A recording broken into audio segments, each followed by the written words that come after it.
Welcome student. आज हम class 12 OCM BA उसका चैप्टर 9 फाइनेंशियल मार्केट उसका पार्ट 3 जो है उसके बारे में डिस्कशन करेंगे। इस पार्ट में हम concept of demat account, NSDL, CDSL और SEBI के फंक्शन कैरेक्टरिस्टिक्स के बारे में डिस्कशन करेंगे। ओके, तो डायरेक्टली हम ये स्टार्ट करते हैं। फर्स्ट स्लाइड उसमें आ रही है कंसेप्ट ऑफ डीमैट अकाउंट। तो उसके पहले डेफिनेशन दी हुई है डीमैटेरियलाइजेशन की। उसका मतलब यहाँ पे ये होता है कि फिजिकल सिक्योरिटी को इलेक्ट्रॉनिक डेटा में कंप्यूटर के द्वारा कन्वर्ट करने की जो प्रोसेस है उसको बोलते हैं डीमैटेरियलाइजेशन। डीमैटेरियलाइजेशन को शॉर्ट फॉर्म में डीमैट भी बोलते हैं। इन्वेस्टर को जो ये ऑप्शन है डिपॉजिटरी एक्ट 1986 में जो बना था उसी के थ्रू ये मिला था। उसी के थ्रू हम कह सकते हैं कि इन्वेस्टर जो है अपना डेटा फिजिकल फॉर्म में या तो डीमैटेरियलाइज फॉर्म में रख सकता है। इन्वेस्टर जब डीमैट अकाउंट जो है डिपॉजिटरी पार्टिसिपेंट के साथ उसका मतलब उसका साथ लेके ओपन करवा सकता है अगर वो चाहता है कि डिपॉजिटरी सर्विस उसको मिले।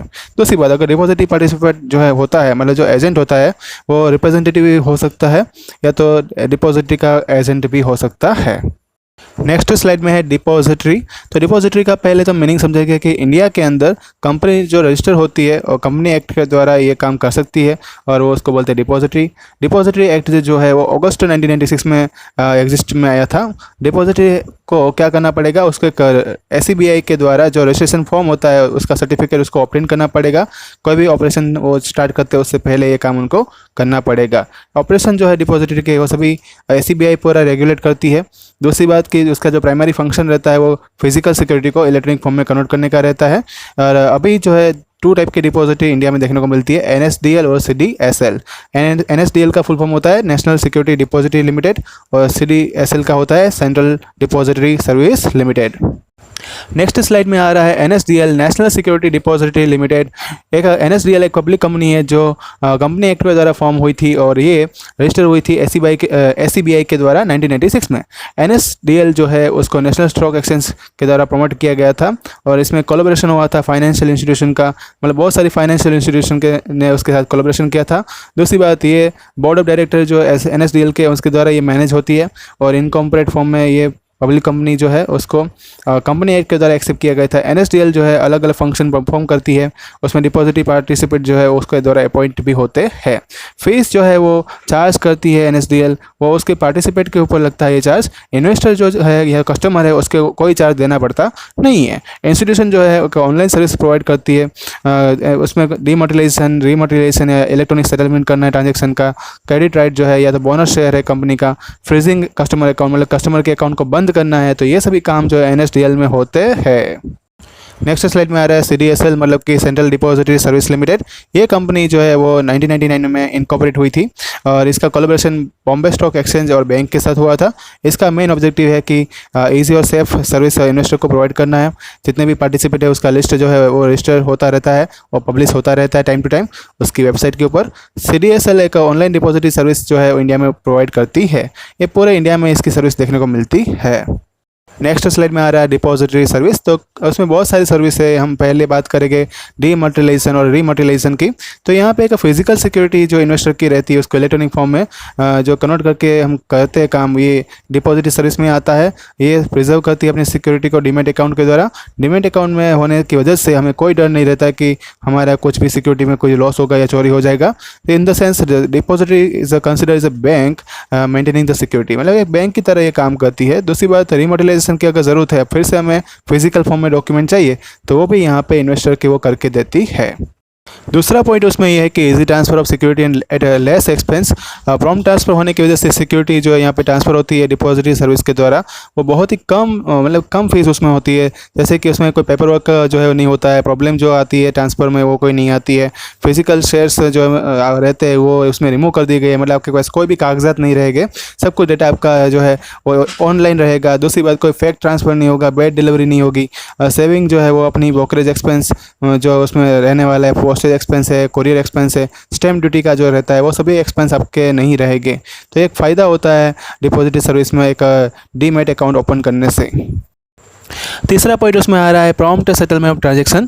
तो ट्रांजैक्शन का जो सेटलमेंट है वो स्पीडी होता है ड्यू टू डिपॉजिटरी के जो पार्टिसिपेंट है वो सिक्योरिटी को ट्रांसफ़र कर देते हैं प्रॉम्प्टली, और दूसरी बात कि सिक्योरिटी कैश के फॉर्म में होगी तो भी वो इमीडिएटली रिसीव हो जाती है, और इन्वेस्टर जो है उसको कोई भी कॉरेस्पॉन्डेंट कंपनी के साथ करने की ज़रूरत नहीं होती है, उसके बारे में मतलब जानकारी देने की ज़रूरत नहीं होती, क्योंकि ये सभी इलेक्ट्रॉनिक हो रहा है और इंटरनेट के माध्यम से होता है। सेटलमेंट जो है ट्रांजैक्शन का वेरियस पार्टी में आसानी से हो जाता है, क्योंकि इसमें इंटरनेट ही काम करता है। अब फोर्थ पॉइंट उसमें आ रहा है डिपॉजिटरी सर्विस में रिकॉर्ड इन कस्टमर अकाउंट। तो कस्टमर अकाउंट में जो ऑलरेडी यहाँ पे नाम और सब कुछ यहाँ पे इंफॉर्मेशन रहती है, उसमें अगर बोनस शेयर है या तो ओवर एंड एबो राइट शेयर जो है वो अलर्ट किए जाते हैं। पब्लिक इश्यू जो अगर होता है थ्रू पब्लिक इश्यू के द्वारा वो क्रेडिट होते हैं कस्टमर के अकाउंट में बाय इलेक्ट्रॉनिक सिस्टम, मतलब कि इलेक्ट्रॉनिक सिस्टम मतलब यहाँ पे इंटरनेट के द्वारा ये जितने भी शेयर है वो राइट कस्टमर को दिए जाते हैं। दूसरी बात की फैसिलिटी ऑफ मॉर्टगेज, एक गिरवी रखने की सुविधा होने की वजह से यहाँ पे जितनी भी अपनी सिक्योरिटी रहेगी, सिक्योरिटी के सामने हम लोन भी ले पाएंगे। लोन लेना आसान बन जाता है अगर हमारा डीमैट अकाउंट होता है। तो फैसिलिटी टू फ्रीज और क्लोज अकाउंट, कभी कभी अगर हमें बाहर जाना पड़ रहा है या तो हमें अपना अकाउंट बंद करवाना है शॉर्ट पीरियड के लिए, ये भी हो सकता है। और फ्रीजिंग मतलब कि पूरी तरीके से बंद करना है, थोड़े टाइम के लिए नहीं करना है, तो भी ये काम भी इसमें हो सकता है।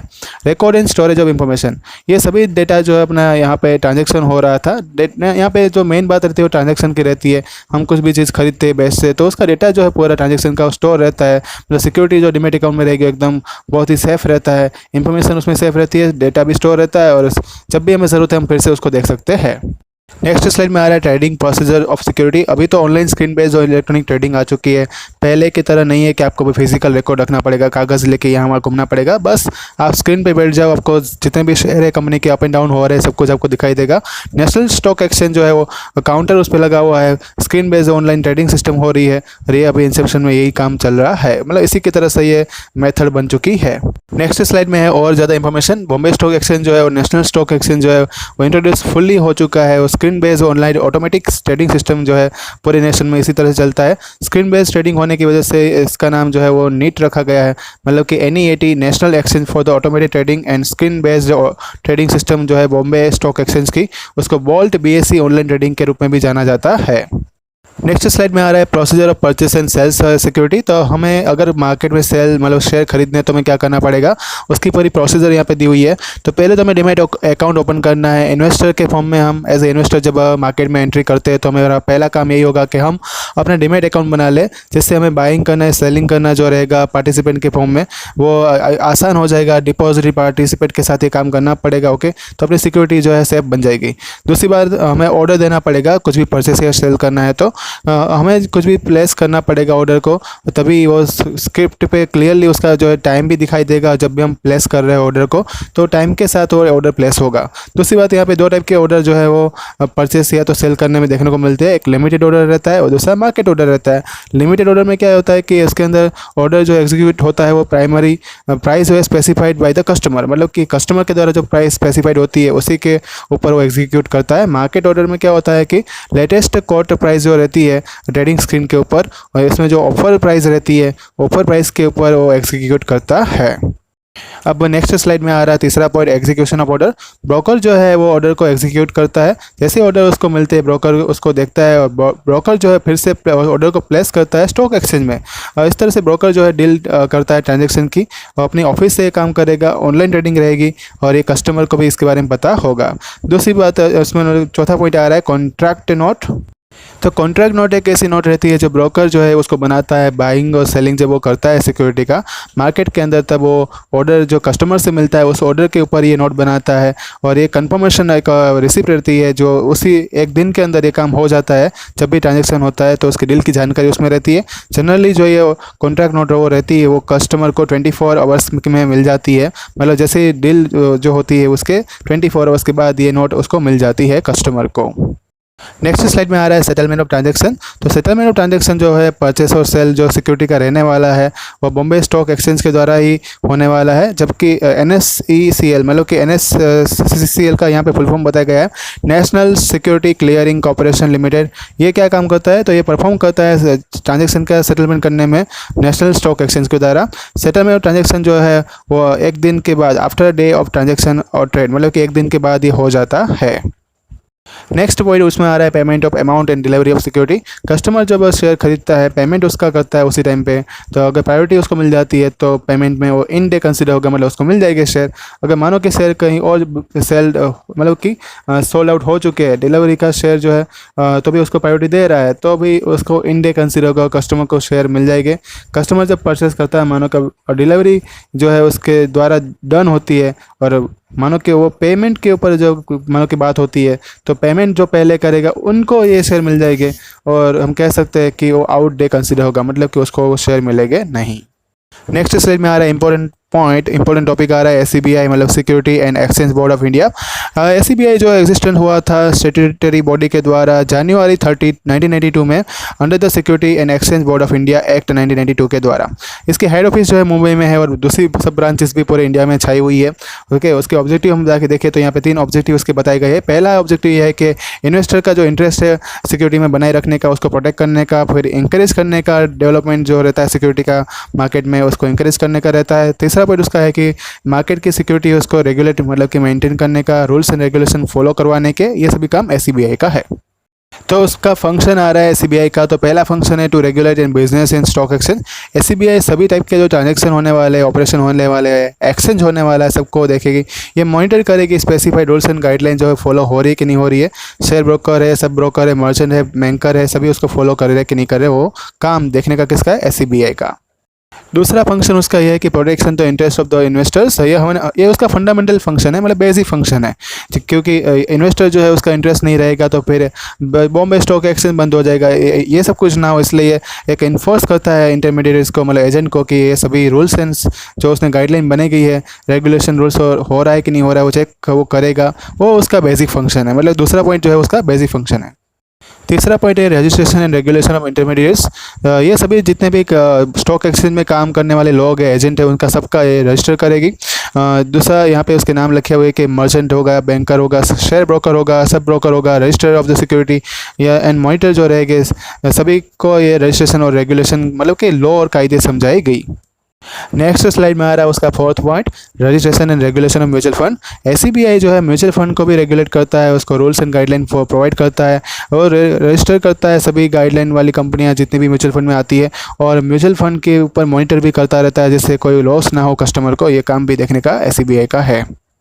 फिफ्थ पॉइंट उसमें आ रहा है to prevent the fraudulent trade. अगर कोई यहाँ पे प्रोहिबिटेड काम करता है जो ऑलरेडी कायदे के मतलब नज़र से बाहर है, तो उसको वो रोक देता है, नेसेसरी जो भी स्टेप लेने हैं वो ले लेता है उसी टाइम पे। ये स्टॉक एक्सचेंज का एक बहुत बड़ा फ़ायदा है। छठा पॉइंट ये है to cancel the registration of broker. ये कैंसिल कर सकता है शेयर ब्रोकर को जो अपने रूल्स एंड गाइडलाइंस फॉलो नहीं करता है, जो SCBI के द्वारा ऑलरेडी डिटरमाइन किए गए हैं। अगर कोई उसको जो है नेसेसरी इंफॉर्मेशन देने में फेल जाता है, तो भी SCBI उसका रिकॉर्ड जो है रजिस्टर नहीं करता है। सातवां पॉइंट उसमें आ रहा है guideline with reference to the public issues. यहाँ पे अलग अलग इश्यूज़ कंपनी के गाइडलाइन में प्रोवाइड किए गए हैं दोनों के लिए। जो पहला है वो जब कंपनी का मतलब कैपिटल इश्यू जो आता है जब न्यू कंपनी इन्वॉल्व होती है, और दूसरा जो है कि कैपिटल इश्यू जब एग्जिस्टिंग कंपनी ऑलरेडी मार्केट में आ चुकी है उसी के लिए जो कैपिटल में कोई इशू आते हैं। ये दोनों के लिए अलग अलग गाइडलाइन उसने बना के रखी हुई है। अब 8 पॉइंट जो है सेल्फ रेगुलेशन के ऊपर है। SCBI बहुत ही एक्टिव है सेल्फ रेगुलेशन के ऊपर, जिसमें जो भी जितने भी इंटरमीडिएट्स काम कर रहे हैं उनको कोई प्रॉब्लम ना आए, उनको इंकरेजमेंट हमेशा मिलती रहे, और उसका प्रमोशन प्रोफेशनल यूनियन के द्वारा होता रहे, वो सब गाइडलाइन SCBI देती रहती है। Maintaining the stock exchange as a efficient market. ये हमेशा स्टेबिलिटी बनाए रखती है, एक एफिशिएंसी प्रोवाइड करती है लोगों को, जिससे एक रेगुलेशन बना रहे, रेस्ट्रिक्शन रहे और गाइडलाइन भी मिलती रहे। नेक्स्ट स्लाइड में आ रहा है उसका 10th नंबर का पॉइंट, इंस्पेक्शन ऑफ बुक। अगर उसको ज़रूरत लगती है तो inspect the book of security issuer company. जितनी भी कंपनियां अपनी बुक मतलब जो सिक्योरिटी उसकी रहती है उसको भी वो देखती है, इंस्पेक्ट करती है। डिपॉजिटरी पार्टिसिपेंट को देखती है, बेनिफिशियरी ओनर कौन है उसको भी देखती है। जैसे ऐसा ना हो कि विजय माल्या की तरह कोई शेयर यहाँ पे बेच के भाग जाए और इंडिया को पूरा लॉस हो जाए, ऐसा भी ना हो, इसलिए ये SCBI का ही फंक्शन है कि वो उसको देखते रहे गाइडलाइन। तो इस SCBI जो है वो गाइडलाइन जो है टाइम टू टाइम ब्रोकर को, सब ब्रोकर को देती रहती है। मर्च बैंकर है, ट्रस्टी है, डिबेंचर है, इन सबको बायबैक को करती रहती है कंपनी को। और दूसरा है कि रिसर्च वर्क। SCBI जो है रिसर्च वर्क भी करती है, जिससे कोई फंक्शन अगर अच्छे से नहीं हो रहा है तो इफेक्टिवली उसको कैसे डन करवाया जाए। अगर कोई गाइडलाइन या रिसर्च होता है तो वो काम भी SCBI में होता है। तो ये था चैप्टर नंबर 9 स्टूडेंट, बहुत ही बड़ा चैप्टर था। ओके, और इसमें SBI जो फंक्शन उसके NSDL CDSL इसके फंक्शन बहुत ही उसकी कैरेक्टरिस्टिक्स जो है वो काम की है, इंपॉर्टेंट है। तो उसको रिवाइज़ करना, 2-3 बार रिवाइज़ करोगे तब जाके याद रहेगा। ओके, डायरेक्टली एक बार देखने से याद नहीं रहेगा, तो रिवाइज़ करते रहना। कोई डाउट है तो मुझे यहाँ पे कमेंट बॉक्स में लिख कर बता सकते हो। ओके, व्हाट्सएप पर आपको होमवर्क सेंड कर दिया जाएगा। रिवाइज़ करते रहना। Thank you all.